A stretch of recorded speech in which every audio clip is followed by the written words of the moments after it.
आज हम बात करने वाले हैं calculation of delta S system, delta S surrounding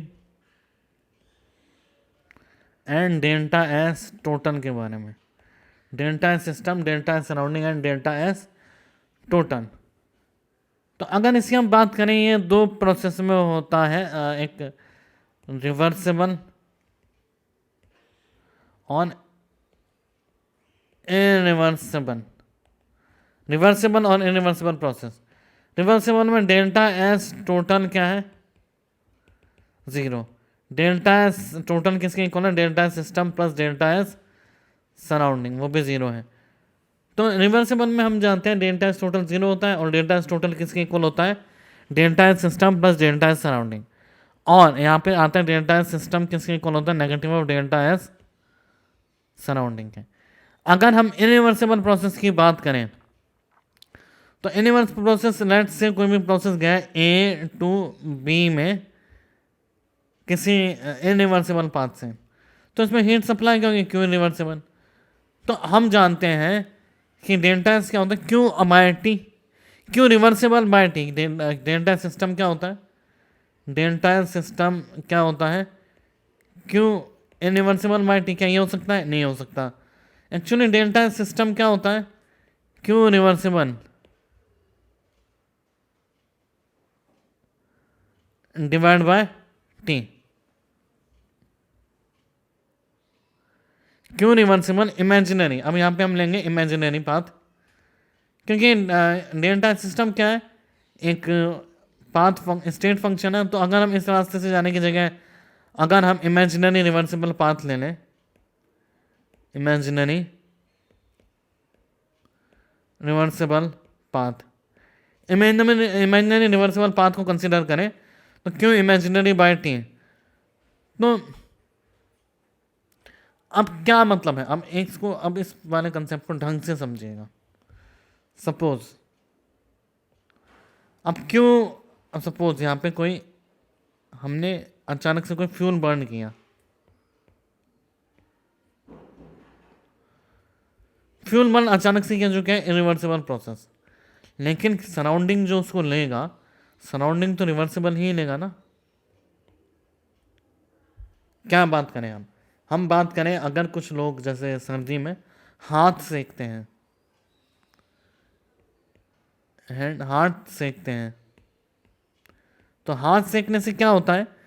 system तो जो है हीट एक साथ छोड़ रहा है, आग जो है हीट एक साथ छोड़ रही है, लेकिन सराउंडिंग, सराउंडिंग उसको रिवर्सिबल ही ले रहा है। ठीक है, system loses heat irreversibly, but surrounding takes it as reversibly. इसको हम एक और उदाहरण से समझ सकते हैं। सपोज किसी आदमी के 10 लाख रुपए के लॉटरी लगी है, 10 लाख। अब वो किसी मंदिर की छत पे गया और उसने 10,000 की घंटी फेंकी यहाँ पे, तो क्या होगा? उसने तो रिवर्सिबल इनरिवर्सिबल ही फेंकी। यहाँ पे बहुत सारे नोट गिरे हुए हैं। अब जो भिखारी आएंगे वो तो एक साथ उठा लेंगे, वो तो एक एक करके उठा पाएंगे। इसी प्रकार से अगर उसने 1 लाख 10 लाख रुपए की घंटी फेंकी, तो भी इसने तो इरिवर्सिबल ही फेंकी, लेकिन जो जमीन पे गिरी फिर भिखारी उठा, उन्होंने तो रिवर्सिबल ही उठाया। तो सिस्टम, अगर ये जस्ट एक एग्जाम्पल है समझने का, याद रखने का, कि अगर सिस्टम इरिवर्सिबली हीट फेंकता है तो सराउंडिंग उसको रिवर्सिबली लेता है। तो इसको हमने क्या समझा? अगर क्यू रिवर्सिबल सराउंडिंग किसके इक्वल है? माइनस क्यू इरिवर्सिबल सिस्टम के। सिस्टम इरिवर्सिबल होगा तो सराउंडिंग रिवर्सिबल लेगा। तो क्यू सिस्टम तो हमारे पास, डेल्टा सिस्टम तो पता चल गया हमारे को, और डेल्टा एस सराउंडिंग क्या होगा? डेल्टा एस सराउंडिंग होगा माइनस क्यू इनरिवर्सिबल, क्या हो जाएगा? क्यू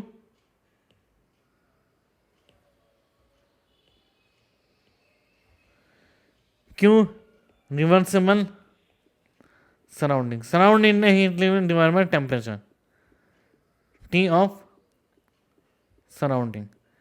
अब ये किसके इक्वल है, माइनस क्यू इरिवर्सिबल के इक्वल है, तो डेल्टा एस सराउंडिंग कितना हो गया, negative of Q irreversible by T surrounding.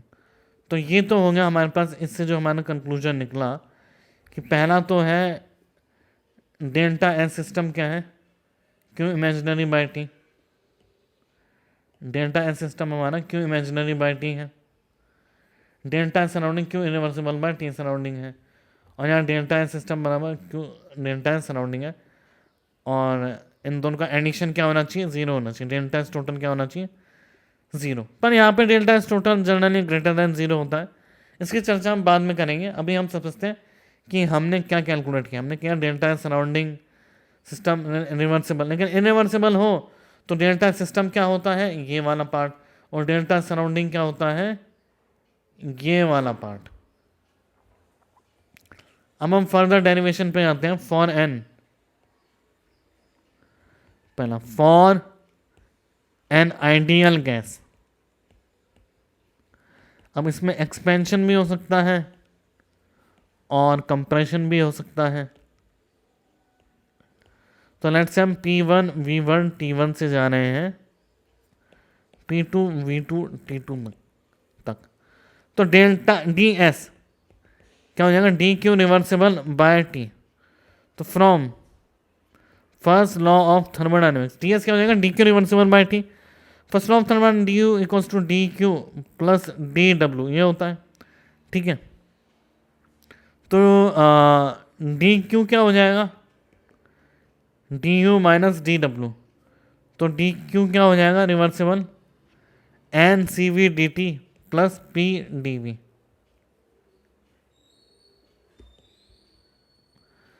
तो D S equals to N C V D T plus P D V by T, ये हो गया डी एस, क्योंकि डी क्यू क्या है, S D T, T D S है ना। यहाँ से हमने देखा डी क्यू रिवर्सिबल क्या है, D Q reversible by T equals to D S, तो यहाँ हमने डी एस लिखा, डी क्यू रिवर्सिबल की वैल्यू रखे। तो फिर अब हमने इसको इंटीग्रेट करेंगे, S1 से S2 डी एस, T1 से T2 N C V D T plus V1 से V2 N R D V by we.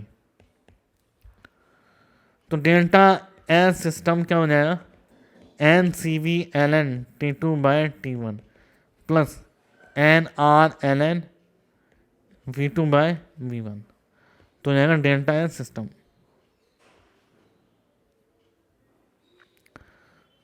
ये हो गया हमारा डेल्टा एस सिस्टम। अब हम जानते हैं P one V two by P one V one, P two V two by P one V one किसका होगा, T two by T one, और V two by V one किसके equal होगा, P one by P two into T two by T one. तो अब हम इसको further देखें तो डेल्टा ये किसके इक्वल होगा, V two by V one की वैल्यू रखेंगे तो डेल्टा एस सिस्टम की वैल्यू क्या आएंगे, N C V L N T two by T one plus N R L N T two by T one plus N R L N P one by P two. तो delta system क्या हो जाएगा, N L N T two by T one हो जाएगा C V plus are plus N R L N P one by P two, हो जाएगा delta S system. तो सी V plus R होता है सी पी, तो डेल्टा एस सिस्टम हमारे पास क्या आएगा, N C P L N T two by T one plus N R L N P one bye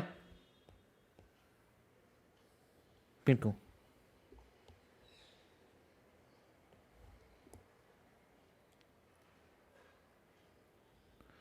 N R L N P one by P to.